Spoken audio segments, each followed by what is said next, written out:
Quienes por alguna razón no lo han hecho, les invitamos a que en esta semana lo puedan hacer. Y bueno, ¿cómo se sintieron? ¿Cuál fue su experiencia en estas dos primeras lecturas? Una primera lectura que era justamente didáctica de las matemáticas y psicología, y una segunda lectura que era revisar justamente la primera parte de este texto de desarrollo del pensamiento matemático. ¿Qué les pareció? ¿Qué les dejan estas lecturas? ¿A quién le gustaría participar?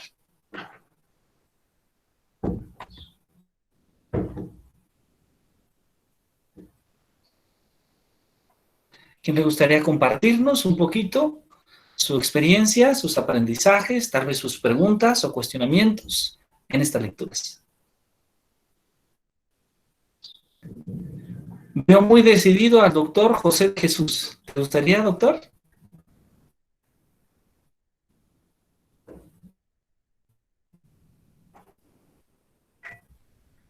Bueno, no tan decidido, pero Gracias por aceptar, muchas gracias.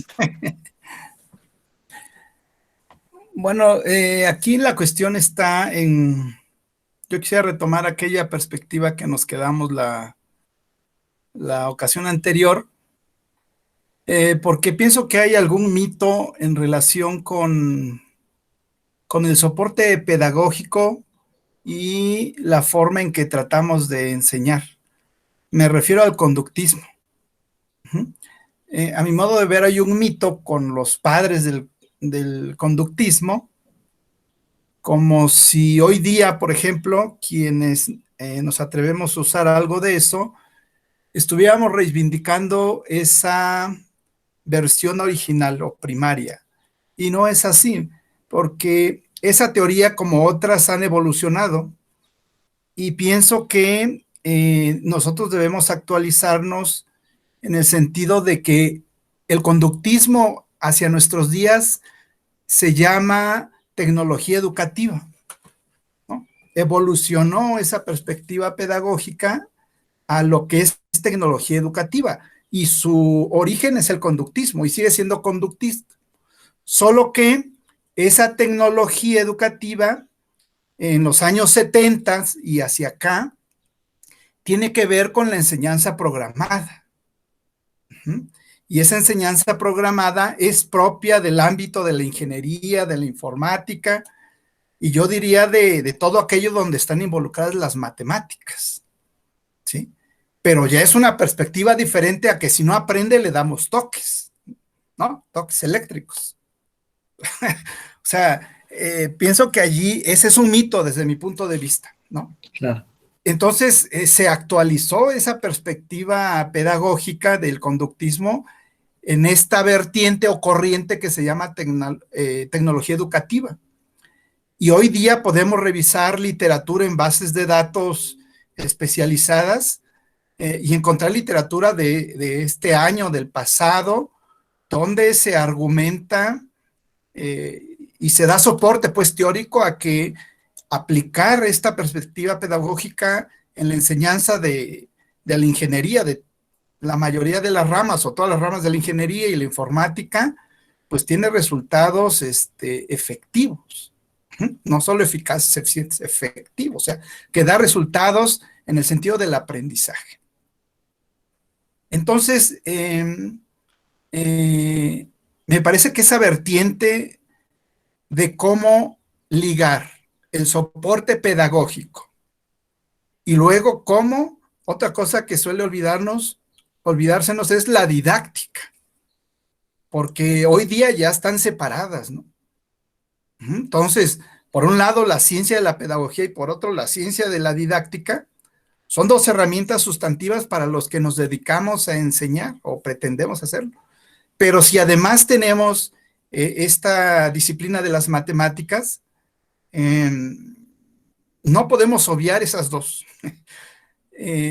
Pero además, ¿de qué manera rompemos el paradigma, aquel que nos habías planteado y que ya no pudimos contestar porque se agotó el tiempo, de los axiomas, los postulados, los teoremas? O sea, ¿Se enseñan así las matemáticas o no? O quizás la pregunta es, ¿se aprende así las matemáticas o no? ¿Qué dice la didáctica? ¿No? Yo plantearía a la mesa o al foro o a la sesión esa pregunta, ¿no? ¿Qué dice la didáctica? Porque desde mi punto de vista el soporte teórico-pedagógico está en esta tecnología educativa, ¿no? Y es el conductismo, digo, no quisiera meterme ahí porque no es propiamente el tema, pero tiene mucho que ver. Y entonces esta parte que se quedó en la sesión pasada tiene más que ver con la didáctica, ¿no? Es decir, ¿cómo logro que mis alumnos al concluir la sesión se queden con algo, se queden con un aprendizaje? ¿Sí? Voy a poner este símil, ¿no? Cuando nosotros empezamos a estudiar inglés, nos dicen que lo fundamental es el orden, ¿no? No se dice el carro rojo, ¿no? En inglés, ¿no? Sino al revés, ¿no? Es decir, bueno, en matemáticas entonces, ¿cómo es? Y para eso sirven los teoremas, los axiomas, los postulados. No sé si me doy a explicar, ¿sí? Pero si nosotros, y a lo mejor hablo de mi experiencia personal, llenamos el pizarrón con teoremas, con axiomas, con postulados, pues lo que vamos a lograr es que el alumno se duerma, ¿sí? O que se meta, se refugie en el celular también. Entonces, me parece que por ahí viene esta cuestión de, de las lecturas, ¿no? Sobre la didáctica de las matemáticas, ¿no? Es decir, primero nos deberíamos cuestionar, ¿estamos al día con las herramientas didácticas? ¿No? O ya nos pusimos a pensar sobre que antes de impartir la sesión hay que ocuparnos de la didáctica, porque a lo mejor nos vamos como el borras, ¿no? Digo, yo entiendo que las compañeras y compañeros ya con muchos años de trayectoria, pues ya no necesitan detenerse tanto a la didáctica porque al escucharlos, al verlos cómo dan su cátedra, pues allí se ve la didáctica, ¿no? Pero los que no tenemos tantos años, tanto recorrido, me parece que sí debiéramos acercarnos a la didáctica, no solo porque se ha transformado como evolución teórica, sino porque a veces la usamos sin darnos cuenta. Y entonces,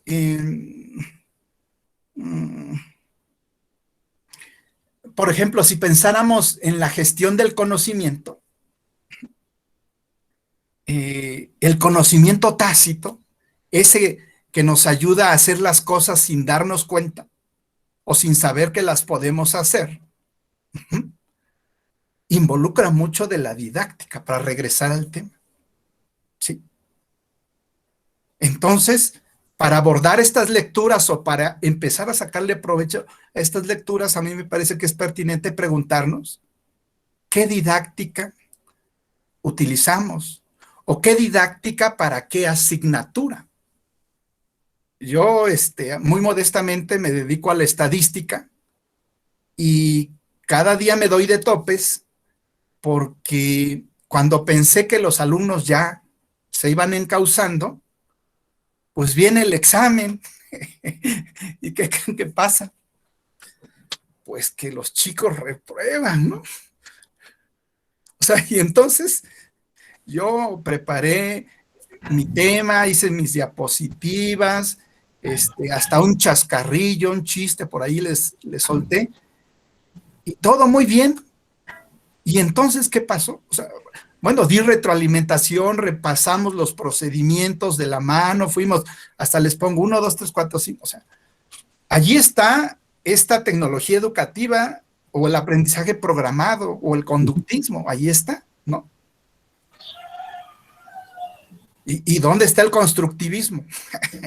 Pues no está, porque no hay un aprendizaje significativo. Es decir, lo nuevo que se supone que yo compartí, pues no hizo clic con los saberes anteriores, Claro.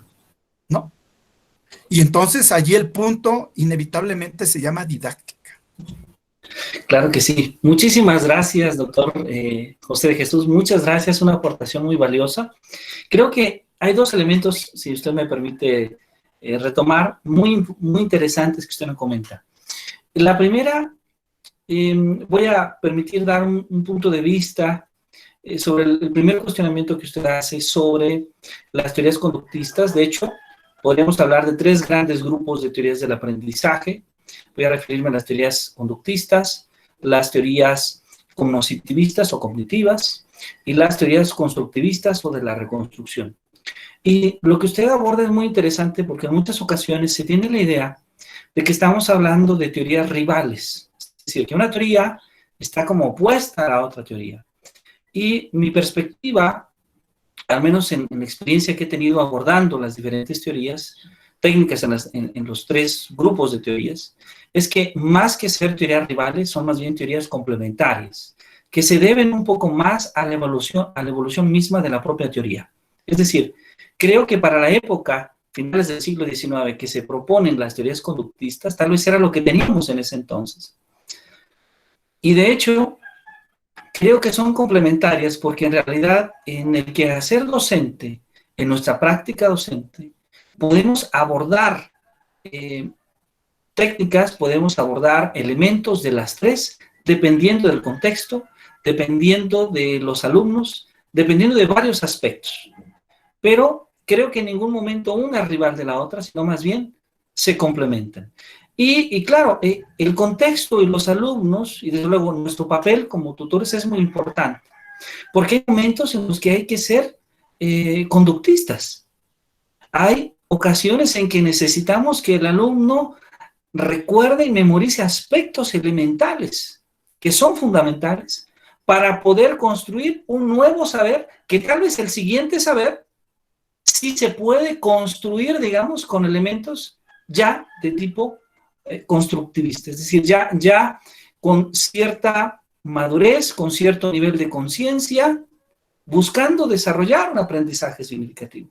Pero no siempre vamos a requerir de ello. Entonces, habrá momentos en que es necesario que seamos conductistas para cierto tipo de alumnos, para ciertos contextos. Hay momentos en que podemos ser constructivistas o cognoscitivistas. Y creo que la riqueza o lo que buscaremos a lo largo de estas 4 semanas es que podamos tener elementos de uno y de otro tipo para finalmente enriquecer nuestra práctica, cuando sea necesario.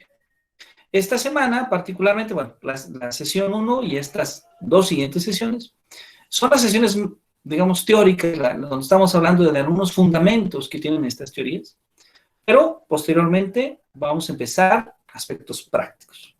Le agradezco muchísimo su participación, es muy valiosa, y desde luego me gustaría dejar la respuesta a la segunda pregunta, que de hecho es una respuesta bastante compleja, que es, ¿qué nos dice la didáctica con respecto a cómo aprendemos matemáticas?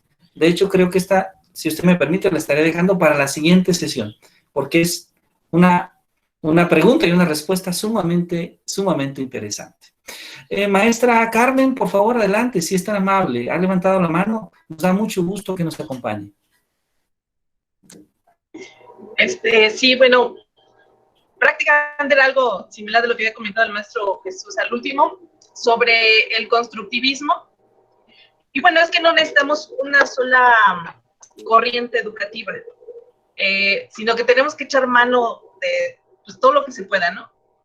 Porque, bueno, cuando nos metieron al constructivismo hace unos años, no, pues que el alumno tiene que construir su conocimiento, bla, bla, bla.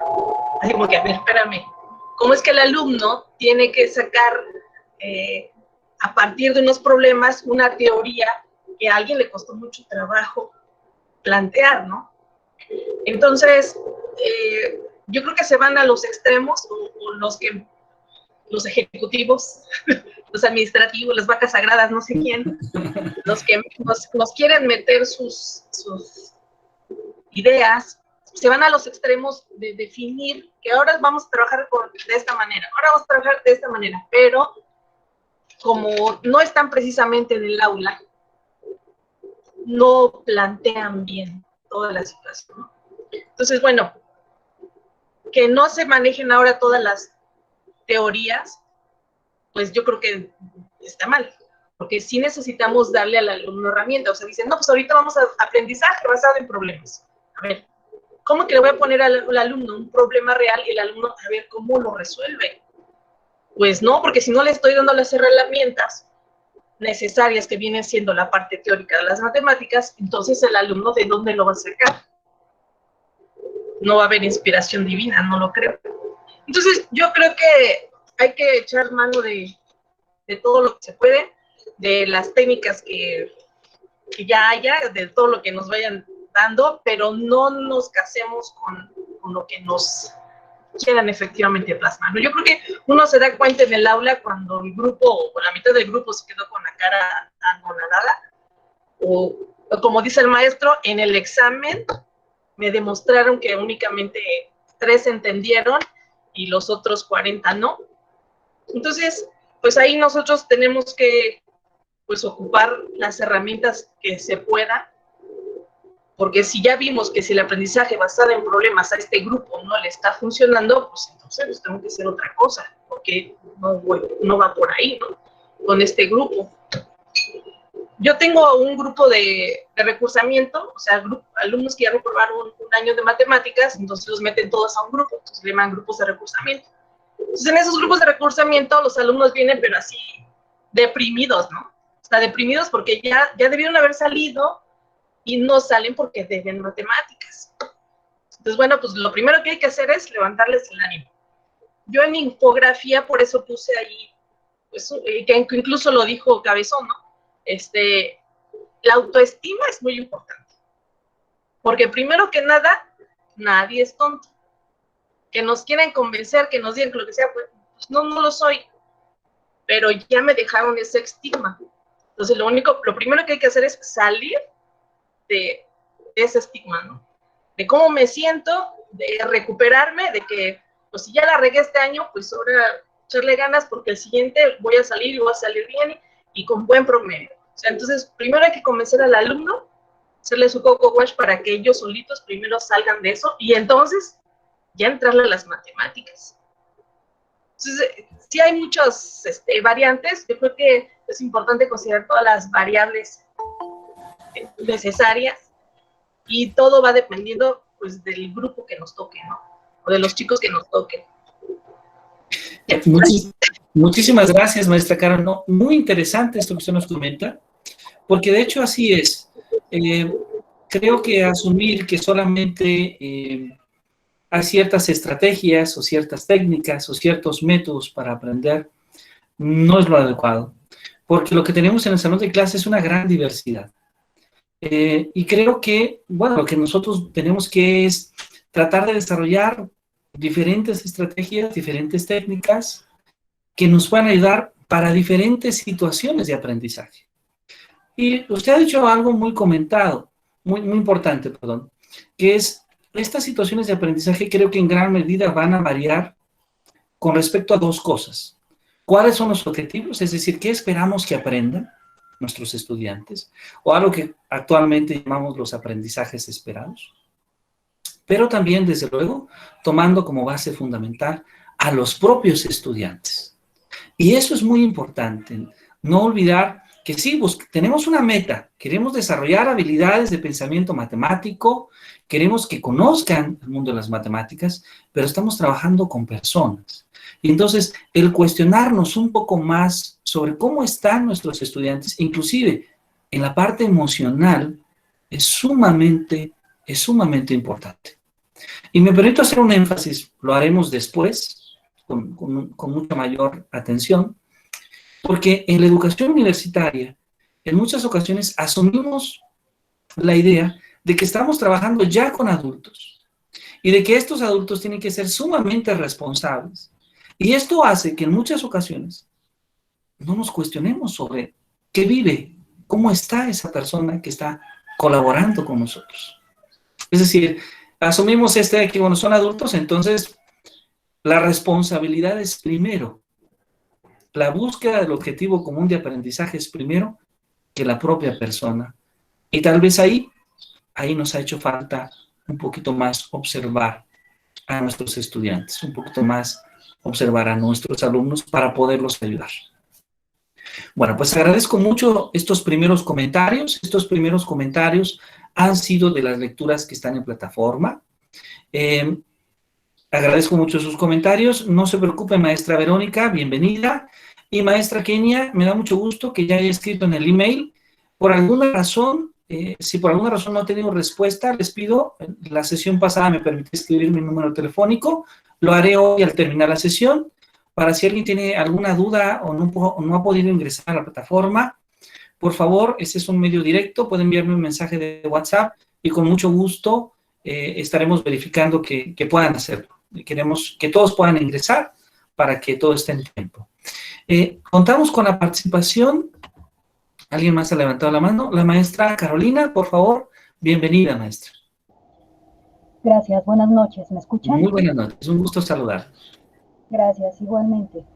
Acerca de la primera lectura de la didáctica, yo tomé varias notas y la verdad es que me abrió así el panorama cuando hablan de la fenomenología didáctica. Pero bueno, empieza desde antes. Creo que me parece fundamental la motivación. Se trata de exigir que se motive al estudiante, a analizar muy bien cuáles son nuestros objetivos, cuál es nuestra naturaleza de enseñanza-aprendizaje. Digo, no es lo mismo enseñarle a niños de iniciación, por ejemplo, que yo tengo grupos de iniciación y que son chiquitos de 13 años, y enseñarles un temario parecido a lo que traíamos de Mate 5, que era trigonometría, y está muy ambicioso. A enseñárselos a los de quinto, que ya tienen más nociones, que de alguna manera se les facilita un poquito más. Con los chiquitos a lo mejor y necesitamos ser más manuales y se ponen a hacer los triángulos y a dibujarlos y con el juego de geometría, y a los grandes ya no les llama la atención eso. Entonces, saber bien cuál es nuestro público, hacia dónde estamos enfocando nuestra enseñanza y cómo es que ellos están aprendiendo, ¿no? Por un lado. Por el otro, hablaba sobre tomar la psicología como el marco teórico principal para las propuestas didácticas. Creo que eso refuerza un poquito lo que acabo de decir, ¿no? Saber conocer a nuestro público y saber cuáles son sus niveles cognitivos en cada fase. El poder, lo que decía hace 8 días, ¿no? Poder enseñar con humildad, poder hacer la presentación más sencilla que se pueda, una presentación que para ellos sea comprensible y reconocible, porque eso es otra cosa. Uno nunca, jamás va a poder definir aquello que no puede identificar. Y si nosotros de entrada llegamos con un nivel demasiado alto, ellos no lo van a identificar, por lo tanto jamás lo van a poder definir y jamás lo van a poder hacer suyos, ¿no?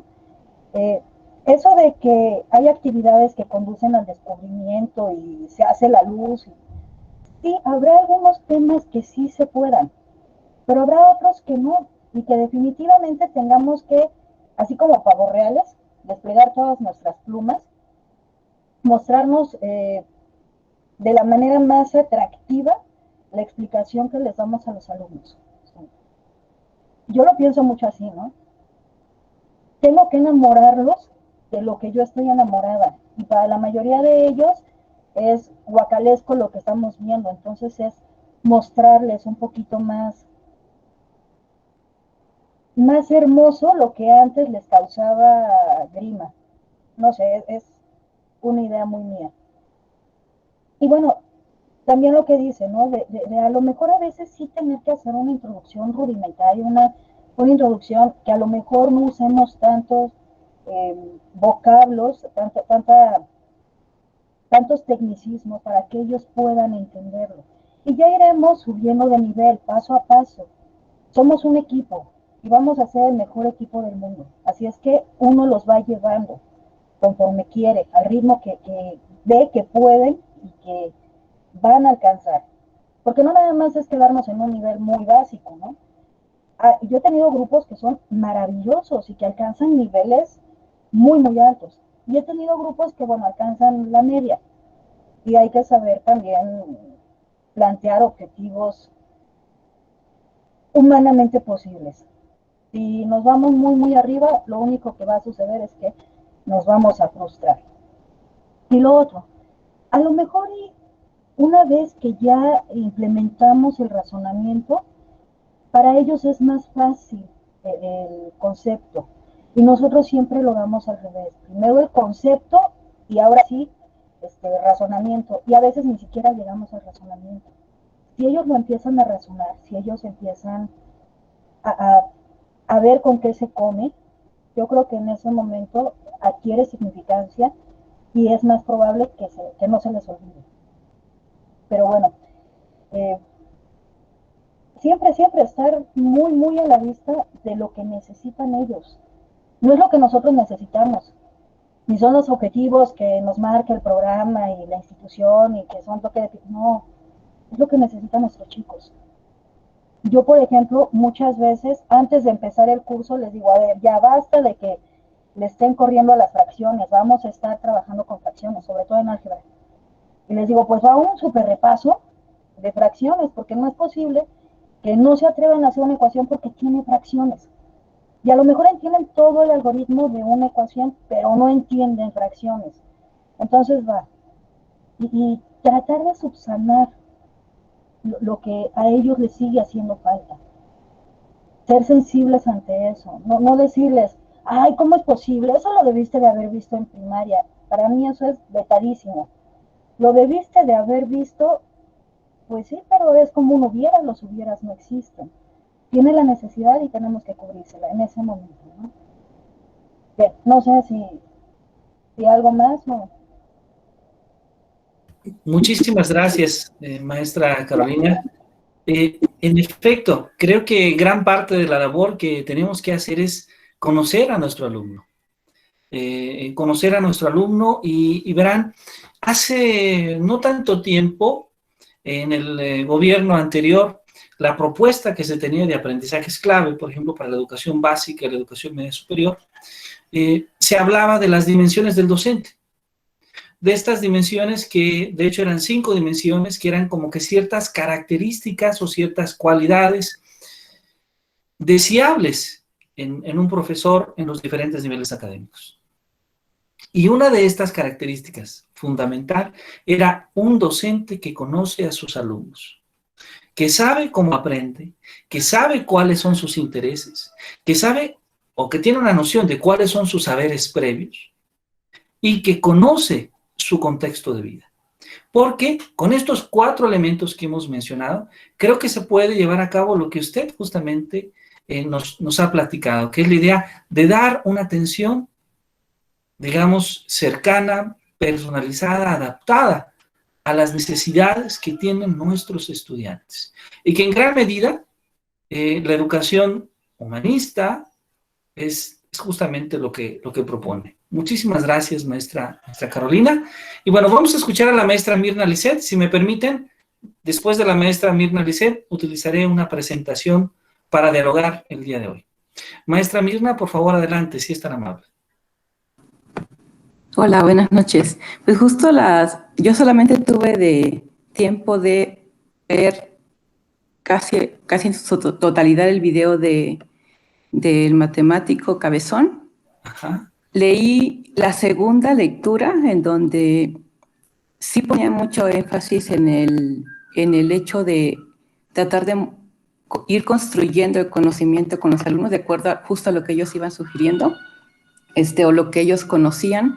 Pusieron un ejemplo que creo que era como de nivel secundaria, posiblemente preparatoria, en el que creo que se pueden utilizar métodos sencillos para poder introducir las potencias, tratar de hacer que ellos entiendan cómo extender el concepto de potencia a números negativos, simplemente viendo que hay unas reglas que deben de funcionar y que y que deben seguir funcionando también para los números negativos, cuando pues lo único que conocen son construir justamente potencias con una potencia positiva. Una de las cosas que me gustó y en la que me abrió los ojos es justamente esa parte que menciona, en la que se debe tratar de conocer a los alumnos. Yo soy matemática de formación y los grupos a los que les he impartido clases en los últimos años, porque tuve que cambiarme de ciudad, son alumnos que estudian geociencias. Entonces, yo creo que una de las cosas que trato de hacer y poner énfasis es al enseñarles matemáticas, por ejemplo, el cálculo vectorial, es tratar de hacer la mayor cantidad de dibujos. Justo por la pandemia, esta parte me ha tomado muchísimo más tiempo, porque hacer los dibujos en una computadora y tratar de mostrárselos a ellos es un proceso muy complicado, pero creo que sí tiene sus beneficios.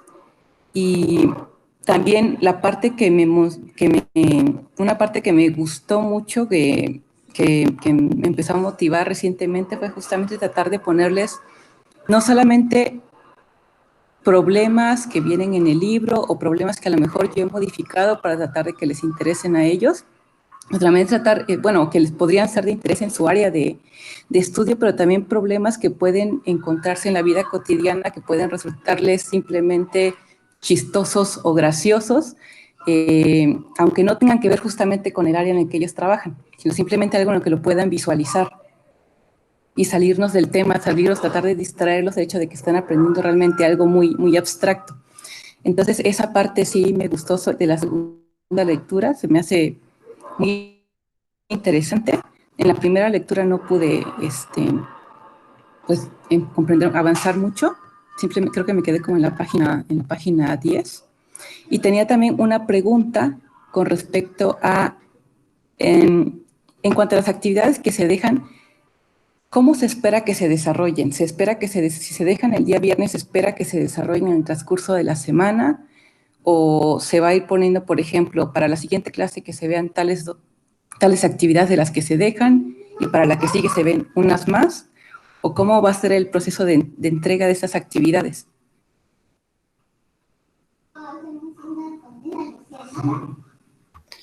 Muchísimas gracias, maestra Mirna, agradecemos mucho que nos acompañe. Y bueno, le comento brevemente, me da mucho gusto que haya tenido oportunidad de revisar la segunda lectura y un poco la primera. La idea es que las actividades son semanales. Entonces, creo que comenzamos en miércoles, entonces podríamos un poquito asumir la idea de que cada miércoles sea, digamos, como la fecha límite de las actividades anteriores. De manera que en este momento, pues las actividades están abiertas, están libres para que todas y todos podamos intentar completar. Que en este caso hemos buscado que no sea un esquema tan pesado, es decir, solamente 2 lecturas, un video y una actividad, concretamente es una actividad, una infografía y el foro. Buscaremos no saturarlos, pero poco a poco ir avanzando en el desarrollo de materiales.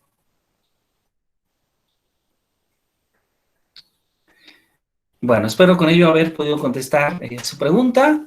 Y bueno, si me permiten entonces, agradezco nuevamente la participación de todas y todos y voy ahora a permitirme proyectar.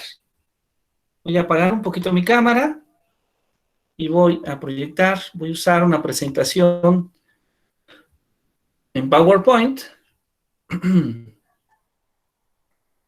Y bueno, en esta presentación vamos simplemente a recordar un poquito el trabajo obtenido para esta sesión.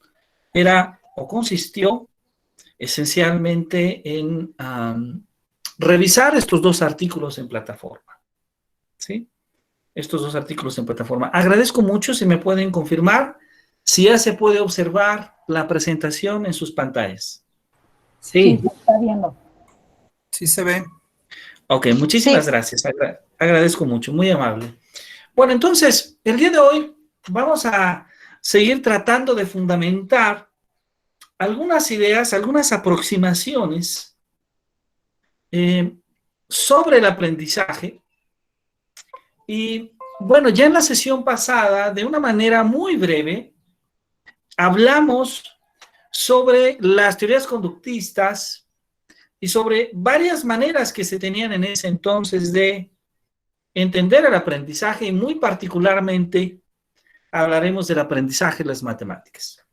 El día de hoy voy a platicarles de una evolución natural que va a surgir de estas teorías, de estas primeras teorías del aprendizaje, que vamos a llamar las teorías cognitivas o cognoscitivas y las teorías constructivistas del aprendizaje. Y para ello voy a citar al menos a 3 o 4 autores, particularmente a 3 autores importantes. Vamos a hablar del trabajo, de la obra de Jean Piaget, con cierta profundidad, y de una manera breve también vamos a citar los trabajos de Lev Vygotsky y de David Ausubel, quienes son personas que han contribuido a desarrollar teorías sobre el aprendizaje. Entonces, si me permiten, voy a comenzar hablando de Jean Piaget. Desde luego, en el momento en que ustedes consideren oportuno o alguien tiene alguna pregunta, puede hacerla de viva voz o puede escribirla en el chat. Nuestra intención es ir poco a poco, en conjunto, en equipo, ir construyendo estas aproximaciones al aprendizaje. Bueno, entonces, Jean Piaget es uno de los personajes más influyentes en el campo de la educación. Y es interesante hablar de Jean Piaget en muchos sentidos. En primero es porque propiamente él no se dedicó, no era un pedagogo, o no era un educador propiamente. Su área de formación fue en la biología y después fue desarrollando un interés por la teoría del conocimiento, es decir, empezó a cuestionarse cómo conocemos. Y esta pregunta sobre cómo conocemos, pues el mismo Piaget fue redescubriendo en ella diferentes niveles de complejidad para poder dar respuesta. Así es como Piaget, estudiando biología, va a hacer una contribución sumamente importante al campo de la epistemología, al campo de la psicología, al campo de la pedagogía y finalmente al campo de la educación. Bueno, Piaget, más o menos por los años 70, va a asumir la idea de que el aprendizaje se logra a través de la construcción del conocimiento. Y aquí me detengo un poco para recordar que en la sesión pasada hablamos de cómo se entendía que el aprendizaje era un cambio en la conducta, que el aprendizaje era un cambio en la manera en la cual nos comportamos, debido principalmente a la acción que tiene el medio con nosotros, a la acción, al estímulo, digámoslo así, que el medio tiene con nosotros, de manera que nosotros ofrecemos una respuesta o damos una respuesta. Pero ahora estamos pensando el aprendizaje de una manera distinta. Ahora estamos diciendo que el aprendizaje se logra a través de la construcción del conocimiento. Y desde luego, este aprendizaje que vamos adquiriendo va dependiendo de varios aspectos. Entre ellos, uno en los que vamos a hacer mucho énfasis esta tarde es en el desarrollo biológico. Y bueno, esto también va a depender del tipo de conocimiento que se vaya a adquirir y también de la operación o de las operaciones mentales que podamos ejecutar. Entonces, el desarrollo de estas estructuras de inteligencia que disciernen un conjunto de etapas que vamos a llamar, o que Piaget llamó, estadios. Y que de hecho, debo mencionar que son al menos 16 etapas que habitualmente las reducimos a 4. Es decir, estudiamos 4 conjuntos, cada uno de 4 etapas. Debo mencionar que es también Piaget uno de los primeros que estudia esta relación entre la inteligencia y la cognición. Es uno de los primeros que nos da una teoría sobre la inteligencia. Ya había comentado en la sesión pasada que Edward Tordick fue posiblemente también uno de los primeros que a finales del siglo XIX propuso una teoría sobre la inteligencia. Piaget también va a proponer una teoría sobre la inteligencia y de hecho en los años 50 va a aparecer una obra sumamente importante que yo recomiendo que puedan leer, que puedan revisar, que es Inteligencia y Afectividad, una obra en la cual Piaget estudia esta relación que hay entre los aspectos emocionales, los aspectos afectivos y el aprendizaje. Pero bueno, Piaget considera entonces que el desarrollo de las estructuras de inteligencia se lleva a cabo al menos en 4 estadios. Un estadio de inteligencia sensoriomotriz, que es desde el nacimiento hasta los 2 primeros años de vida. Un estadio de las inteligencias simbólicas o preoperacionales, de los 2 aproximadamente los 7 años de vida. Un estadio de la inteligencia operacional concreta de los 7 a los 12 años. Y un estadio de la inteligencia operacional formal de los 12 años en adelante hasta la adultez. Muy posiblemente la gran mayoría de ustedes pues está trabajando, está colaborando en este último estadio de las operaciones formales, aunque pues el estudio de los 4 estadios resulta bastante significativo. Bueno, bajo esta perspectiva, el aprendizaje, ¿de dónde proviene? Pues bueno, el aprendizaje resulta a través de un proceso que vamos a llamar un proceso de equilibración, ¿sí? Un proceso de equilibración que surge a través de un conflicto cognitivo. Es decir, vamos a suponer la idea de que del medio exterior el alumno, la persona, adquiere conocimiento, adquiere saberes, que vamos a llamar nuevos saberes. Pero la persona ya tiene ciertos saberes, antiguos saberes. Entonces, el conflicto cognitivo, una manera de interpretar este término, es cuando los antiguos saberes entran en conflicto, entran en diferencia con respecto a los nuevos saberes, ¿sí? Vamos a suponer el caso de un estudiante que está en preparatoria y que tal vez cuando ha realizado la operación de suma, pues siempre ha descubierto que la suma de 2 números reales es otro número real. Pero cuando estudia un nuevo concepto matemático, como el concepto de campo, tal vez puede descubrir que la suma, por ejemplo, de 1 más 1, que ordinariamente es 2 en los números reales, pues 1 más 1 en el campo de 2 elementos va a ser 0. Y desde luego, eso puede hacer que se genere un conflicto en la manera en la cual el alumno entiende, por una parte, los conjuntos numéricos y por otra parte, el concepto de suma. Bueno, entonces, este conflicto cognitivo es sumamente importante, porque cuando se genera, cuando se da, es que se lleva a cabo el proceso de equilibración. Entonces, este proceso de aprendizaje se lleva a cabo en 3 momentos, en 3 fases. El primero es la asimilación, que tiene esta función de poder dar sentido a los datos, a la información que percibimos del medio exterior y, desde luego, a partir de los conocimientos que ya tenemos, ¿sí?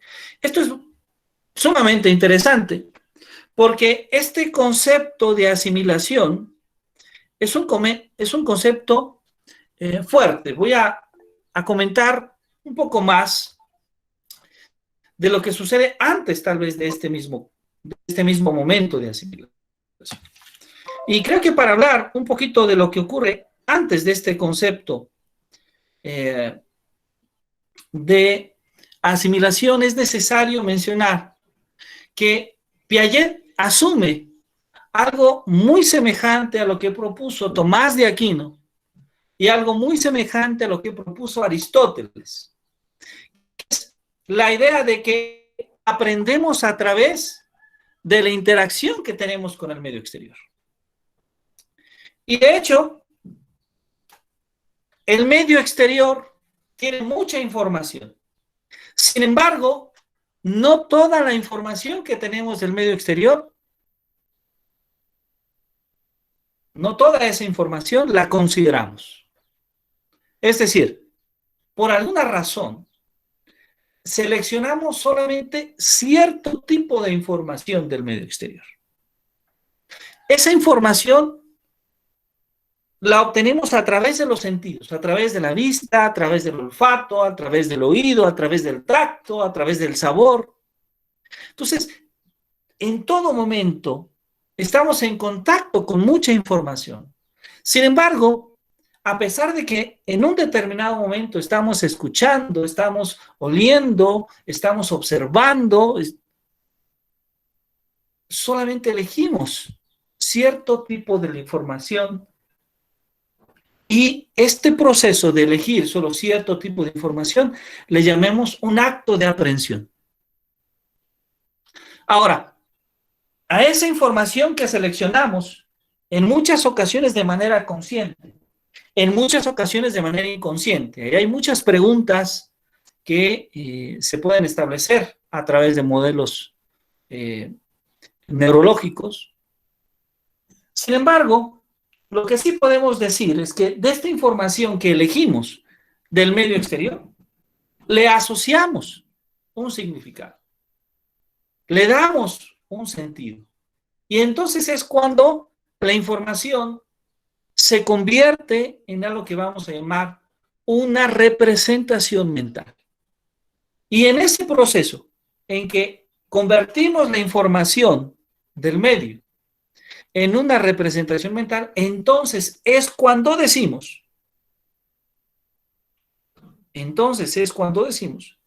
que hemos asimilado, que se lleva a cabo el proceso de asimilación. Y bueno, tenemos la acomodación, ¿sí? Esta acomodación que es un segundo momento en el que se van reestructurando los esquemas mentales y donde estos esquemas empiezan a sufrir un cambio debido principalmente a la influencia de nueva información, ¿sí? Para llegar a un tercer momento, el equilibrio. Ese balance que se va generando cuando los datos y las estructuras mentales se corresponden. ¿Qué implica esto? Pues esto implica que le damos sentido, le damos significado a los datos. Y estas, a su vez, se van ajustando a una nueva organización cognitiva. Podríamos decir entonces que siempre que haya la oportunidad de adquirir un aprendizaje, siempre hay la oportunidad de adquirir un aprendizaje nuevo, cuando se presenta el desequilibrio cognitivo. Y entonces, ¿esto va a ocurrir en qué? En medida en que se va formando una nueva estructura que pueda explicar, que pueda darle sentido a la nueva información. Entonces, se va alcanzando, se va llegando a ese estado de equilibrio, Entonces, podríamos decir que, bueno, la asimilación es adquirimos información, la acomodación es la reacomodamos en nuestra estructura cognitiva y después surge el equilibrio. Bueno, Piaget asume la idea de que así se construye así se va construyendo el aprendizaje.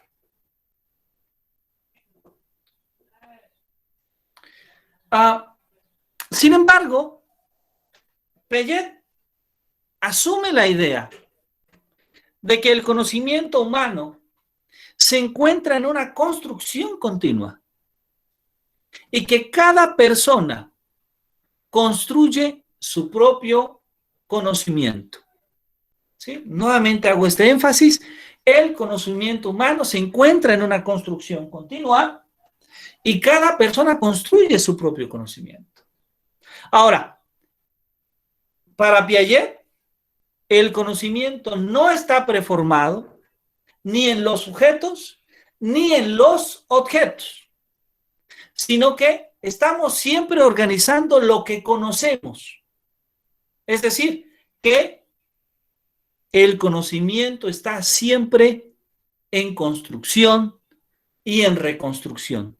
Esta es la razón por la cual a estas teorías les llamamos las teorías de la reconstrucción, porque asumimos que el conocimiento constituye, una estructura cognitiva y esa estructura cognitiva es dinámica, está siempre en cambio. ¿Por qué? Porque siempre estamos construyendo conocimiento.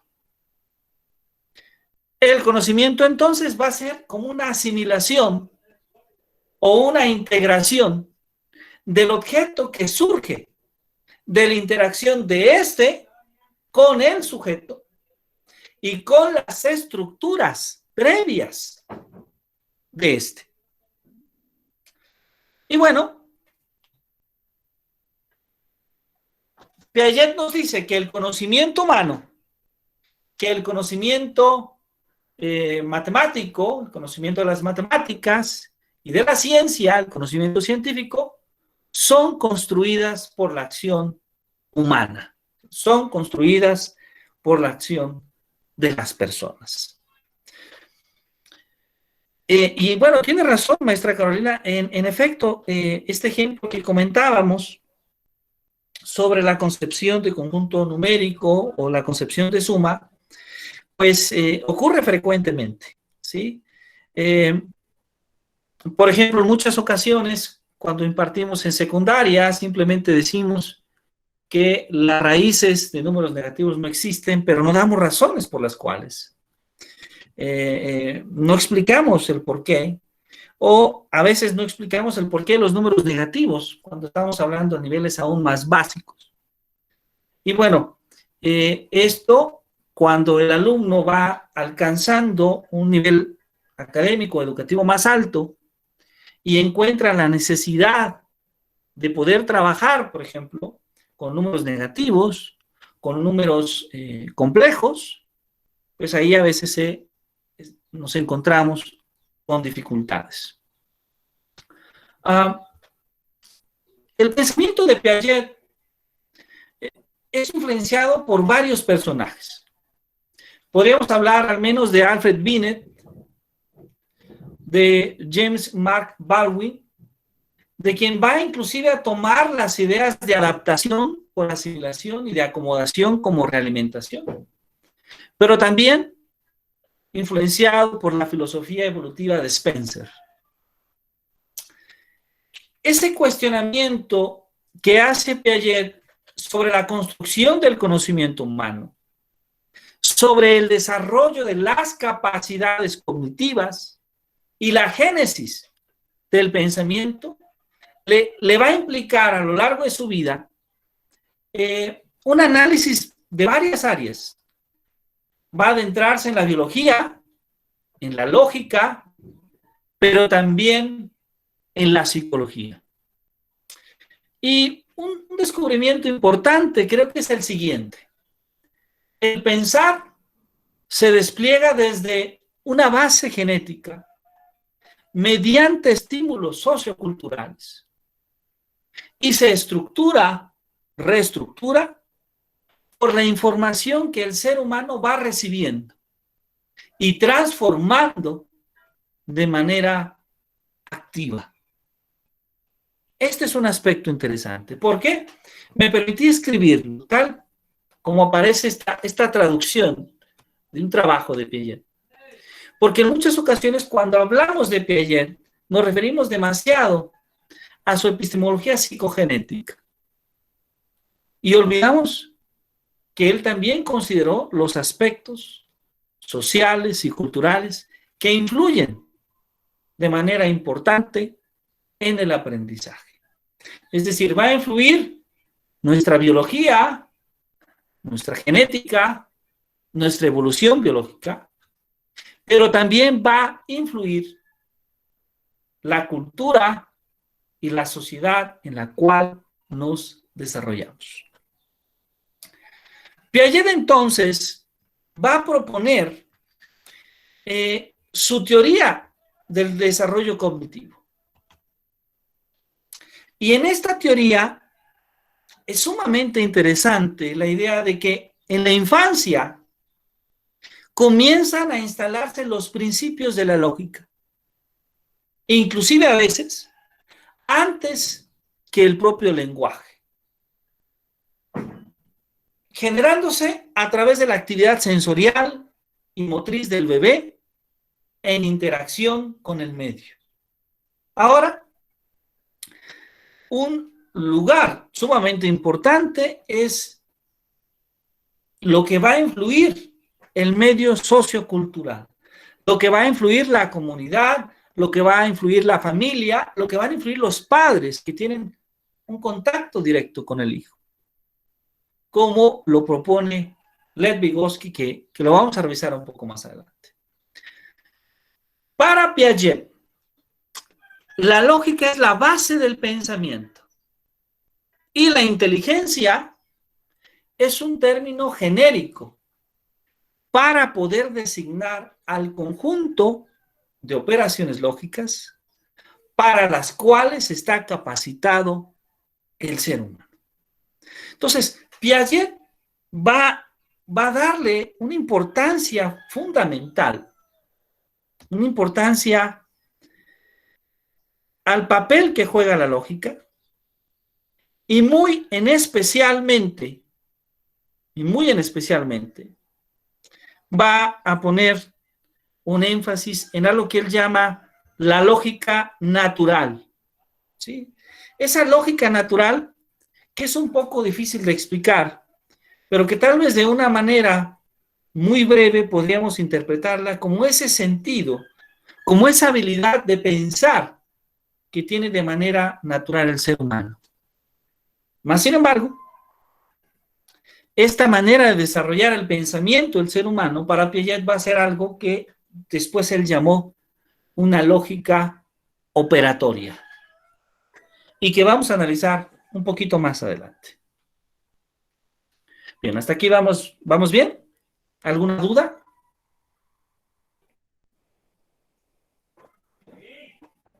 Todo bien.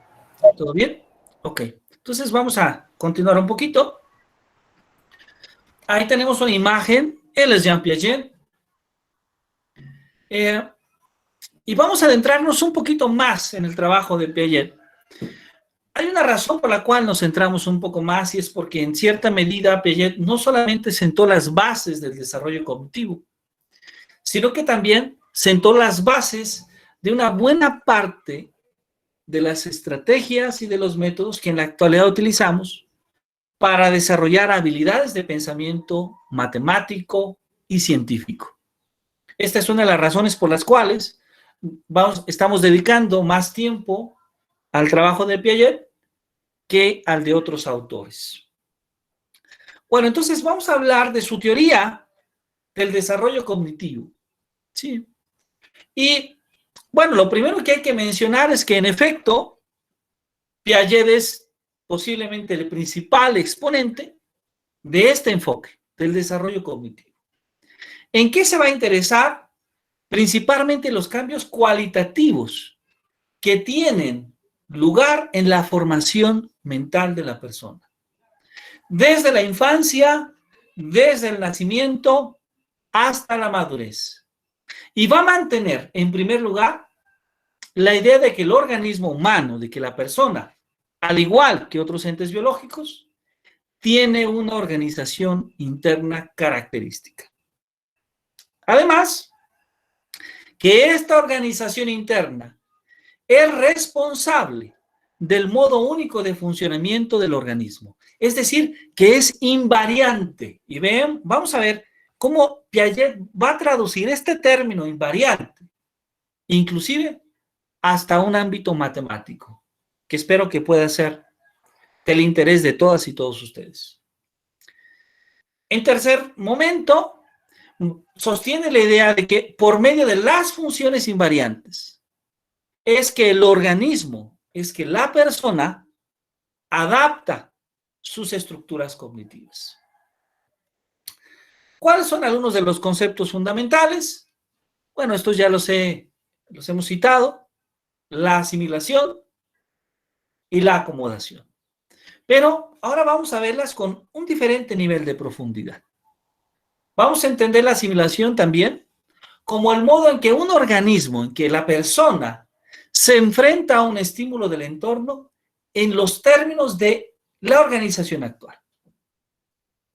Es decir, la asimilación mental va a consistir en la incorporación de los objetos dentro de los esquemas de comportamiento. Esquemas que van a ser esa armazón de acciones que el ser humano puede producir de manera activa en la realidad. Por otro lado, la acomodación, que va a implicar la modificación de la organización actual en respuesta a las demandas del medio. Es decir, es el proceso por el cual la persona se va ajustando a las condiciones externas. Ahora, que es muy importante mencionar que la acomodación no solo va a aparecer como necesidad de someterse al medio, sino también se hace necesaria para poder coordinar los diferentes esquemas de la asimilación. Y bueno, hay dos conceptos que vamos a agregar. Uno es el de organización, como un atributo que posee la inteligencia y que está formada por etapas de conocimientos que van a conducir a conductas diferentes en situaciones específicas. Para Piaget, por ejemplo, un objeto no puede ser jamás percibido ni aprendido en sí mismo, sino a través de las organizaciones de las acciones del sujeto en cuestión. Y también va a aparecer el concepto de adaptación, que va a estar siempre presente a través de dos elementos básicos: la asimilación y la acomodación. Y bueno, el proceso de adaptación, que va a buscar en algún momento la estabilidad y en algunos otros también va a buscar el cambio. Y bueno, este concepto que volvemos a retomarlo, pero ahora con un nuevo matiz: el equilibrio.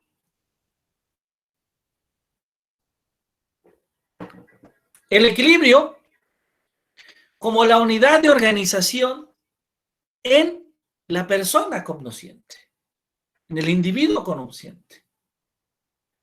Podríamos decir que en cierta medida son como una especie de ladrillos de toda la construcción del sistema intelectual o cognitivo. ¿Qué hace? Pues algo tan importante como regular las interacciones de la persona con la realidad, ya que a su vez van a servir, funcionan como marcos asimiladores mediante los cuales la nueva información es incorporada en la persona. Entonces, ahí hay tres aspectos que son sumamente importantes. El primero es que el equilibrio se establece entre los esquemas del sujeto y los acontecimientos externos. Segundo, que el equilibrio se establece entre los propios esquemas del sujeto. Tercero, que el equilibrio se traduce en una integración jerárquica de esquemas diferenciados. Ahora, estamos hablando aquí de dos términos que estamos mencionando mucho, pero que tal vez hace falta abundar un poco más en ellos, que es el concepto de esquema y el concepto de estructura. Es decir, ¿qué entiende Piaget por esquema? Pues para Piaget un esquema representa lo que puede repetirse y generalizarse en una acción. El esquema es aquello, pues, que poseen en común las acciones. O dicho formalmente, un esquema es una actividad operacional que se repite y se universaliza de tal modo que otros estímulos previos, no significativos, se vuelven capaces de suscitarla. Y por otro lado, la estructura que es el conjunto de respuestas que tienen lugar luego de que el sujeto de conocimiento ha adquirido ciertos elementos del exterior. Pues, ¿qué es la estructura?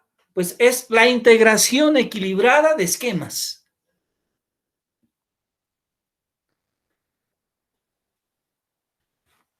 Eso es la estructura. Ahora, esta estructura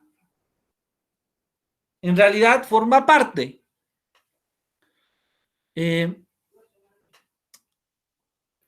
esta estructura en realidad tiene una forma específica para Piaget y es la idea de retículo.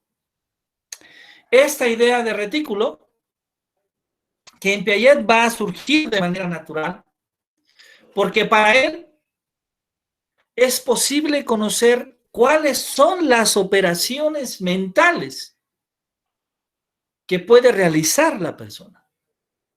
Para él es posible darse cuenta que en la etapa, por ejemplo, de operaciones formales, podemos conocer de forma completa y sistemática todas las posibles combinaciones de distintas maneras de pensamiento. Esto hace, desde luego, que el desarrollo de la lógica de Piaget se convierta en un campo de estudio de interés, no solamente para la educación o para la psicología educativa, sino también para la filosofía y para las propias matemáticas. A ver, retomemos algunas ideas. Estamos hablando de cuatro etapas. Hemos hablado de 4 estadios. Voy a referirme ahora al segundo estadio, que tiene que ver de estos 2 periodos. El periodo preconceptual, de los 2 a los 4 años, donde una de sus características principales es el surgimiento de la función simbólica. El niño adquiere la capacidad para hacer una cosa, una palabra o un objeto que sustituya o represente alguna cosa. Y el periodo intuitivo, de los 4 a los 7 años, que tiene que ver con cierta reducción de egocentrismo, mayor capacidad para clasificar los objetos en distintas categorías, como el tamaño, la forma, el color. Y bueno, si nosotros observamos, lo que aquí tenemos es una descripción breve, desde luego, de cuáles son las características, las adquisiciones que va desarrollando desde niño hasta adulto. Por ejemplo, de los 7 a los 11 años, en las operaciones concretas, el niño ya entiende y aplica operaciones lógicas o principios para poder ayudar a interpretar las experiencias objetiva y racionalmente en lugar de intuitivamente. Y desde luego, al aplicar estas actitudes lógicas, los niños aprenden a comprender los conceptos básicos, por ejemplo, de la conservación, el número, la clasificación y otras ideas de carácter científico. Ahora pensemos en las operaciones formales, cuando se tienen más de 12 años. Ya estamos hablando de estudiantes de secundaria, de preparatoria, de universidad, donde el adolescente o el adulto es capaz de pensar sobre las abstracciones y los conceptos hipotéticos. Y es capaz de especular mentalmente sobre lo que es real, sobre lo que es posible. ¿Qué adquisiciones tenemos? Los temas éticos, políticos, sociales y morales que van haciéndose más interesantes y que van involucrando al adolescente a medida que es capaz de desarrollar un enfoque más amplio y teórico sobre la experiencia. Y bueno, aquí tenemos ya un análisis más detallado de las edades tempranas, sobre cómo van desarrollando ciertas habilidades. Si ustedes me permiten, debido principalmente al enfoque que tiene este curso, voy a permitirme avanzar un poco, sobre todo pensando en el desarrollo de habilidades cognitivas de niños mayores. Y voy a permitirme tal vez hablar de esta etapa preoperacional en adelante. ¿Sí? Y tomo de partida esta etapa preoperacional para tratar de explicar cómo se van desarrollando diferentes habilidades de pensamiento conforme a la edad, a la evolución, pero también conforme al desarrollo de otras habilidades de pensamiento previas. Por ejemplo, en la etapa preoperacional tenemos cierto egocentrismo. Los niños asumen un poco la idea de que otros comparten su propio punto de vista. Aquí quisiera mencionar también que aunque Piaget propone edades para el desarrollo de estas habilidades, de estas etapas, tanto cognitivas como inclusive emocionales, debo decir que no existe un corte exacto que nos haga pensar que al cumplir cierta edad, el niño ha desarrollado o ha superado tal capacidad, sino más bien podríamos decir que al menos son etapas que podemos identificar en el desarrollo de la persona, pero en diferentes edades y diferentes momentos. El animismo, donde hablamos de que los niños suponen que los objetos desconocidos que se mueven por sí mismos tienen vida. La causalidad, esa idea de tener una conciencia limitada de la causalidad y que van a suponer que ante dos sucesos relacionados, uno siempre causa el otro. La percepción y la centración, el hecho de que elaboran juicios basados en apariencias perceptuales y se van enfocando más en un solo aspecto de una situación cuando buscan respuestas para un determinado problema. La irreversibilidad o la reversibilidad, que es esta idea de que los niños no pueden deshacer mentalmente una acción que han presenciado. No siempre pueden pensar en la forma en la que era un objeto o una situación antes de que el objeto o situación cambiara. Bueno, entonces, ¿cuáles son algunas tareas preoperacionales que ya el niño logra desarrollar en el campo de las matemáticas? Por uno es, por ejemplo, la conservación de líquidos. Es un ejemplo, ¿sí? Si tenemos dos recipientes idénticos, llenos hasta el mismo nivel, se vierte el contenido de uno de ellos en el otro, un recipiente más alto, pero estrecho, y se pregunta, ¿cuál de los dos recipientes tiene más líquido? Pues podemos observar que entre los 6 y los 7 años, la gran mayoría ya logra identificar que estamos hablando de la misma cantidad de líquido.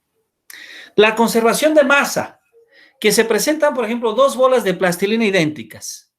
Se hace rodar una de ellas hasta aplastarla en forma de, como de un churro, y se pregunta cuál de las dos pesa más.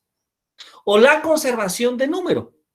Se presentan dos hieleras de canicas idénticas, con el mismo número, y puestas en fila a la misma distancia una de la otra. Si nosotros aumentamos la longitud de separación en una de las filas, o sea que la fila se hace más larga, pues se pregunta qué fila es la que tiene más canicas. Ahora, en esta etapa evoluciona lo que Piaget llama la inteligencia representativa. Es decir, el paso del pensamiento intuitivo al operatorio va a superar el carácter cambiante, inestable y subjetivo del pensamiento preoperatorio. ¿Sí? En el sentido en que vamos a poder identificar mayor estabilidad, coherencia y movilidad. Y también una segunda característica importante es que el pensamiento se va volviendo poco a poco lógico. Es decir, para Piaget, la intuición es una acción interiorizada. Esto es, que progresivamente las acciones interiorizadas que permanecían aisladas en la etapa anterior se van integrando en sistemas de acciones en el sentido de que una acción puede compensar o puede anular a otra que ha sido anteriormente ejecutada. Ahora, ¿cuáles son algunas de las operaciones lógicas que el niño ya logra desarrollar? Estamos hablando entre los 7 y los 11 años. Pues primero, la clasificación. ¿Sí? Ante un material diverso, puede agrupar los elementos que van juntos. La seriación. El niño ha de ordenar varillas de diferente tamaño, desde que va, por ejemplo, de la de menor tamaño al mayor o la de mayor a menor. Conservación numérica. El niño debe decir si continúa viendo el mismo número de elementos en dos colecciones cuando la disposición de elementos se modifica. También tenemos operaciones infralógicas. Por ejemplo, la adición partitiva. Por ejemplo, aquí se le pregunta al niño si al disolver un terrón de azúcar en el agua, la cantidad de líquido y su peso permanecen idénticos o no. El orden espacial. Por ejemplo, si tomamos un bastoncillo con 3 perlas que sufre una rotación, se le pregunta al niño por el orden de aparición de las perlas después de la rotación. La medición. El niño ha de construir con diversos elementos una torre de igual altura que una torre modelo, estando esta última sobre un zócalo que impide una correspondencia entre ambas. Y aquí van a aparecer de manera importante, por ejemplo, en el estudio de la clasificación, la composición. Cuando dos acciones sucesivas pueden coordinarse por una sola. La reversibilidad. ¿Sí? X menos Y es igual a Z. Entonces, Y menos Z es igual a X.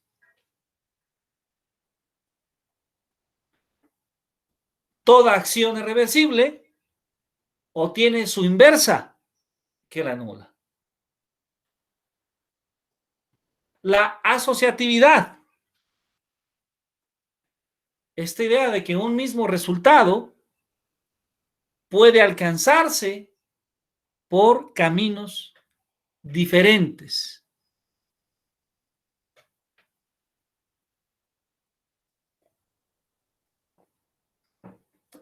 La identidad, que es la vuelta al punto de partida que permite encontrarlo idéntico. Y otro concepto que Piaget llama tautología, que es cuando se repite una acción, o bien no agrega nada a sí misma, o bien constituye una nueva operación. Por ejemplo, si se reúne una clase consigo misma, se obtiene la misma clase. Pensemos en flores. Violetas más violetas da violetas. Mientras que si se añade una unidad a una cantidad, se obtiene un nuevo resultado. 5 más 1 es 6. ¿Sí? Aquí no hay que confundir este concepto de tautología con el concepto que aparece en la lógica matemática de tautología como una proposición lógica que es verdadera bajo cualquier interpretación. Y bueno, ahí pasamos entonces de esta etapa a las operaciones formales. Ah, perfecto. Aquí en las operaciones formales ya estamos pensando en alumnos de nuestra institución educativa, en alumnos en edades, digamos, en edades de nuestros alumnos. De los 12 a los 20 años, y de hecho debo decirlo, no necesariamente a los 20 años, puede ser desde luego a una edad mayor. Y aquí podemos dividirla en dos momentos importantes. El primero para Piaget es la génesis de las operaciones formales, es el nacimiento, el origen de las operaciones formales. Y el segundo momento, que son las estructuras de las operaciones formales, es decir, las estructuras que se forman con las operaciones formales. Bueno, la primera es que en la génesis de las operaciones formales, para Piaget las operaciones formales van a consistir en clasificar clasificaciones, seriar seriaciones. Es decir, vamos a desarrollar una combinatoria. En este sentido, los tanteos o las compensaciones que poseen una correspondencia con la realidad externa llevan a una equilibración progresiva hasta alcanzar su culminación. Pero por otra parte, desde el punto de vista de la estructura, su comportamiento intelectual va a manifestar una clara organización mental que obedece principalmente a dos estructuras. Una estructura que él va a llamar el retículo y otra estructura que vamos a llamar el grupo. Bueno, ¿cuáles son algunos esquemas operatorios formales para Piaget? Por ejemplo, el dominio de la capacidad de combinar objetos y proporciones de todas las formas posibles. Ahí aparecen las combinaciones, las variaciones, las permutaciones. Segundo, el esquema de proporcionalidad, es decir, la asimilación, por ejemplo, de que X es a Y, lo que X' es a Y'. Perdón. Con tal de que XY' es igual a X', Y. También para Piaget considera que se desarrolla el esquema de doble referencia, que consiste en la coordinación de dos sistemas de referencia y la relatividad de los movimientos o las velocidades. Importante, un suceso relativo a un determinado sistema hay que relacionarlo con otro, que a su vez está relacionado con otro. Entonces hay una actuación de sistemas cuyas actuaciones pueden compensarse o pueden anularse. También aparece el esquema de equilibrio mecánico, que es este dominio del principio de acción y reacción, un poco como lo escribió Newton, ¿se acuerdan? A toda acción le corresponde una reacción de la misma intensidad y dirección, pero sentido contrario. El esquema de probabilidad, donde se habla de la predicción de eventos, teniendo en cuenta que toda probabilidad es igual al número de casos favorables divididos entre el número de casos posibles. El esquema de correlación, esa comprensión de la variación conjunta de dos o más variables. La conjunción de los esquemas de proporcionalidad y también de probabilidad. El esquema de compensaciones multiplicativas. La asimilación de la conservación, por ejemplo, del volumen. O el esquema de conservación, como Piaget lo escribe, que va más allá de la materia. Es decir, el poder aplicar la idea de conservación a partir de razonamientos deductivos, inductivos, para explicar diferentes leyes de conservación. Por ejemplo, la ley de conservación de la materia, la ley de conservación de la cantidad de movimiento, la ley de conservación de la energía, etc.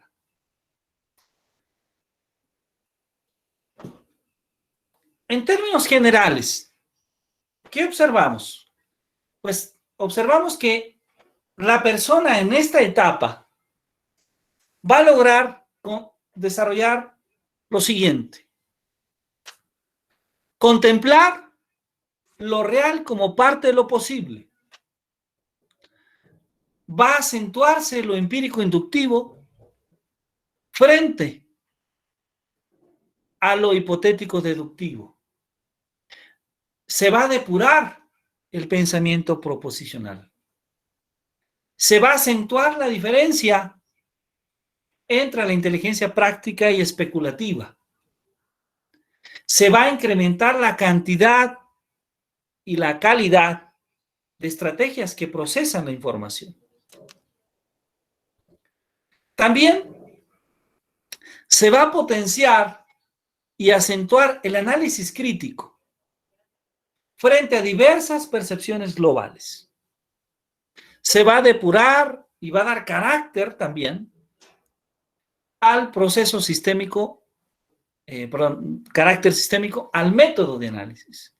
Se va a desarrollar y van a ampliar las posibilidades combinatorias de pensamiento. Se va a dar integración de las formas de pensamiento reversible, la inversión y la compensación o reciprocidad. Se van a consolidar y se van a solidificar los periodos, subperiodos o estadios de etapas anteriores. Ok, vamos bien hasta aquí. Sé que ha sido un poco de material. Espero no estarlos cansando demasiado. No sé si hasta aquí vamos bien. Sí, bien, gracias. Qué bien, sin problema. Ok, perfecto. Entonces, si me permiten, voy a ir acercándome, vamos a irnos acercando poco a poco a una de las partes tal vez más interesantes, o algunas de las partes más interesantes del trabajo de Piaget. Y Piaget no solamente hizo algunos experimentos para poder identificar estas características, estas categorías, como en el lenguaje que lo dice, estas estructuras y esquemas, sino que además se cuestionó sobre la relación que había entre estos elementos. Y considero yo que este es un trabajo sumamente interesante, porque fue pasando de aspectos observacionales a aspectos cada vez más abstractos. Y así es como llega al grupo INRC, que en la literatura le llamamos el grupo de 4 transformaciones. ¿Cuáles son las propiedades que tiene? Pues la propiedad de composición. Cuando se combinan elementos del mismo conjunto, da como resultado otro elemento que también pertenece al conjunto. La asociatividad, la combinación de una serie de elementos de un conjunto, no depende de la forma de agruparse. La identidad general, que existe un solo elemento que al combinarse con otro lo hace idéntico. Este es el elemento de identidad. La reversibilidad, por cada elemento de un conjunto existe otro que combinado con él resulta el elemento de identidad. Y hay 4 operaciones específicas en este grupo. La primera es la identidad, que consiste en no variar una determinada proposición. La negación, que consiste en la inversión de la proposición idéntica. La reciprocidad, que consiste en la producción del mismo efecto que la operación idéntica, pero en otro sistema. Y la correlatividad, que consiste en la negación o inversión de la operación anterior. Estas son las 4 operaciones que Piaget define.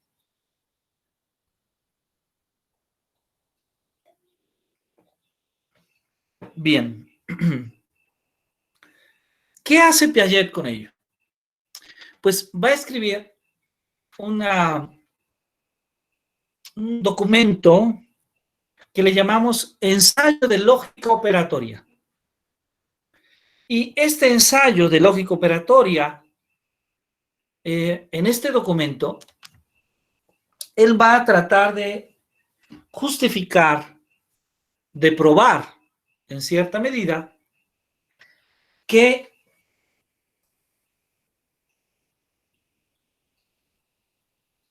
las habilidades de pensamiento, que el pensamiento tiene como fondo el desarrollo de una lógica natural. Y esa lógica natural a la que Piaget se refiere es una lógica operatoria. Entonces, Piaget va a intentar algo que tal vez, al menos en la literatura que he tenido oportunidad de revisar o de leer, pareciera que nadie más intenta hacer, que es explicar cómo se construye el pensamiento.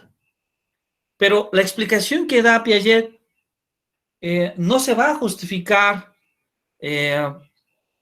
o en la psicología, o en la filosofía, o en otro campo de conocimiento, sino que va a utilizar las matemáticas, va a utilizar la lógica matemática, muy especialmente, va a utilizar las estructuras matemáticas para tratar de probar esto que he mencionado. Entonces, ensayo de lógica operatoria es un texto de poco más de 500 páginas, donde Piaget trata de hacer una prueba de esto que he mencionado. Y es una obra que realmente me permito invitar a todos ustedes a leer, a disfrutar. Creo que ese es el ejemplo de una de las obras que hacen que permiten observar la profundidad del pensamiento de Jean Piaget. Y es que Jean Piaget es uno de los autores más citados en el campo educativo. Pero la parte que citamos habitualmente es la primera parte de esta exposición. Y vaya que el trabajo de Piaget tiene una profundidad. Voy entonces a permitirme brevemente hablar de cómo Piaget piensa que es la estructura de esta lógica operatoria, particularmente de este grupo al que Piaget se refiere. Entonces Piaget dice, bueno, si tomamos un operador de dos proposiciones, P y Q, en la lógica proposicional, y lo caracterizamos por un cuádruple A, B, C, D, donde A, B, C y D forman parte del conjunto 0, 1, y vamos a suponer que tenemos A asterisco, B asterisco, C asterisco, D asterisco, los valores opuestos, respectivamente, de A, B, C y D, pues entonces se pueden definir las siguientes transformaciones. Observen que son las 4 transformaciones que hemos citado en la lámina anterior, solo que aquí están escritas de manera un poco más formal. La inversa de una transformación n es igual a n de A, B, C, D, que es A asterisco, B asterisco, C asterisco, D asterisco. La recíproca es una transformación R tal que R de A, B, C, D, observen cómo cambia el orden. Es igual a D, C, B, A. La correlación es una transformación C tal que C de A, B, C, D, observemos, es D asterisco, C asterisco, B asterisco, A asterisco. Observen, por ejemplo, que C se parece a R, sin embargo, C es como una especie de R inversa. Y finalmente tenemos la identidad, que es I de A, B, C, D, que es igual a B, C y D. ¿Qué tenemos con esto? Pues una primera proposición. Si tenemos dos proposiciones interproposicionales, A1, B1, C1, D1, A2, C2, D2, si se cumple que A1 es D2, que B1 es C2, que D1 es A2, entonces N de A1, B1, C1, D1 es igual a Rn A2, B2, C2, D2. Y si A1 es igual a A2 asterisco, si B1 es igual a B2 asterisco, si C1 es igual a C2 asterisco y D1 es igual a D2 asterisco, entonces R de A1, B1, D1 será igual a NR de A2, B2, C2, D2. Bueno, se tiene entonces lo siguiente. C de A, B, C, D es igual a Rn de A, B, C, D. Si R de A, B, C, D es igual a N de A, B, C, D, entonces C de A, B, C, D es igual a I de A, B, C, D. Si R de A, B, C, D es igual a I de A, B, C, D, entonces C de A, B, C, D es igual a N de A, B, C, D. Y finalmente, si R de A, B, C, D es distinta a I de A, B, C, D, distinta a N de A, B, C, D, entonces C de A, B, C, D es distinta de las 3 transformaciones precedentes.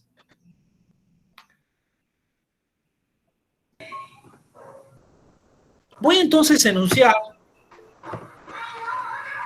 una definición que aparece en la literatura matemática, que no es seguramente tan ajena a la literatura matemática.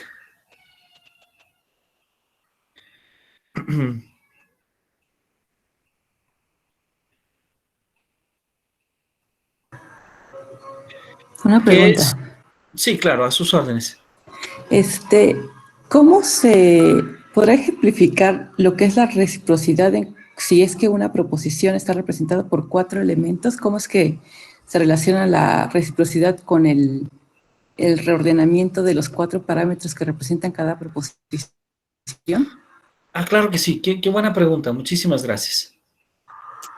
Muy Sí, bien, sería con atrás. la reciprocidad y la correlación, porque como que no me queda muy claro cómo funciona. Claro. Una recíproca es una transformación que lo que hace es, si tengo R de A, B, C, D, lo que hace es cambiar el orden podríamos decirlo, del vector. Voy a utilizar la palabra, no es adecuada, pero bueno, del término, lo cambia. Es decir, R de A, B, C, D, lo que hace es transformarlo en D, C, B, A. Y la correlación, lo que hace es C de A, B, C, D, lo escribe, observemos, como la recíproca, pero será algo así como la inversa de una recíproca. Es decir, lo escribe como D, asterisco, C, asterisco, B, asterisco, A, asterisco. Esa es la razón por la cual se cumple la relación de la proposición 1, esta relación, y bueno, las que aparecen en la proposición 2.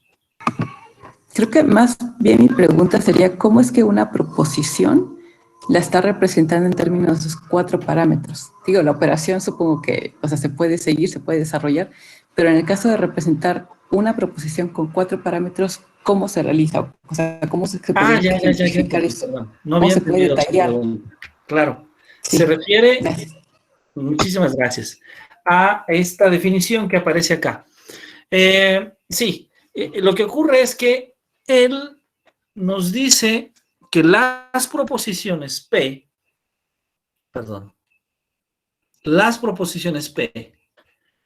una proposición, digamos, se puede caracterizar por 4 números, ¿sí? Esta caracterización que hace Piaget tiene que ver con una estructura, digamos, no la incluí dentro de esta presentación, pero tiene que ver con una estructura que él, digamos, construye de la lógica proposicional, va a construir lo que él llama una estructura operatoria, y la estructura operatoria que la va a construir con las diferentes figuras lógicas dado un conjunto de proposiciones, ¿sí? Se pueden escribir, justamente, ahí se puede escribir cada proposición como un cuádruple de elementos. No traigo en este momento esta parte de su trabajo, pero si usted me permite, con mucho gusto, puedo compartirlo para que en lo particular puedan revisar esta parte. Pero, digamos, él hace una prueba de cómo se puede reescribir a través de algo que llaman las figuras lógicas. Él lo que está haciendo es observando que dado un conjunto finito de proposiciones, estas proposiciones se pueden reescribir como elementos de una estructura que él define. Me ha faltado traer esta definición, desde luego, y sobre esa estructura es sobre la cual se construye el famoso grupo de lógica operatoria de Piaget. Permítanme enviarles este documento para que puedan ustedes revisar esos detalles más técnicos. Bueno, ¿qué hace Piaget? Pues bueno, toma la estructura de grupo, se da cuenta que si tomamos un conjunto finito con la operación de composición, ¿sí? Recordemos un grupo, si G y H son elementos de G, entonces GH es un elemento de G, para todo G y H elementos de G. Si tenemos que G, H y T son elementos de G, entonces G, H, T es igual a GH, T. Y bueno, para todo G en G, hay un elemento neutro I, tal que GI es igual a IG y es igual a G. Y para todo G en G, existe un elemento G asterisco, tal que G por G asterisco es igual a G asterisco G, que es igual a la identidad. Bueno, pues me adelanto. El conjunto de transformaciones, este conjunto, I, N, R y C, constituye un grupo con la operación de composición. Si ustedes me permiten, voy a omitir esta parte donde se van probando algunos de los elementos necesarios, algunas de las 4 condiciones que hemos comentado. La dejaré para ustedes si desean observarlo en lo particular. Pero bueno, la parte interesante es que Piaget descubre que esta lógica natural tiene una estructura, tiene una subestructura. De hecho, hay algunos trabajos en matemáticas en un campo de estudio muy interesante, porque hablamos de matemáticas, pero también hablamos de lógica. También hay quienes, desde luego, hacen un análisis desde la filosofía o desde la psicología. Pero si nosotros tomamos un conjunto P con la operación de composición, que sea un grupo conmutativo, esto es que para todo G y H en P se tiene que GH es igual a HP, pues podríamos decir lo siguiente. Primero es que el grupo de Piaget tiene 3 elementos, N, R y C de orden 2 y un elemento I de orden 1. Y además, NN es igual a RR, igual a CC, igual a I, y por otro lado, I por I es I. Y además, de la proposición 2, Rn es igual a C, entonces podemos decir que P se puede definir como el conjunto de Rn, tales que R cuadrada es igual a N cuadrada y es igual a la identidad. Más aún, este grupo que Piaget estudia, construye, es isomorfo al grupo Z2 por Z2, ¿sí? Con la aplicación, o sea, su isomorfismo es P que va a Z2 cruz Z2, donde FI es 0, 0, donde FN es 1, 0, donde FR es 0, 1 y donde FC es 1, 1. Y bueno, esto naturalmente en el campo de la lógica, en el campo de las algunas áreas de las matemáticas, pero también en el campo de las personas que estudian temas relacionados a la inteligencia, les resulta sumamente interesante, porque los estudios que hace Piaget no solamente van a quedarse en el campo de la epistemología o en el campo propiamente de la psicología o la educación, sino que él va a buscar implicarse en otros campos de desarrollo. Bueno, hemos puesto, creo yo, que más énfasis al trabajo de Piaget y creo que en gran medida hemos puesto más énfasis al trabajo de Piaget por la influencia que va a tener su teoría, su manera de comprender el aprendizaje y el conocimiento en las teorías posteriores. De manera breve voy a hablar de otras 2 teorías para finalmente concluir de hablar de estas teorías del aprendizaje por reestructuración. Y bueno, otro de los personajes que va a aparecer en el campo de la psicología de manera importante, la psicología educativa, y después en el campo de la didáctica de las matemáticas va a ser Brunner.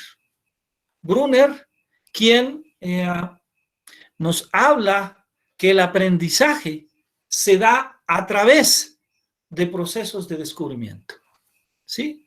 El proceso natural para Brunner, el proceso natural de aprendizaje, se va a dar a través de un razonamiento inductivo.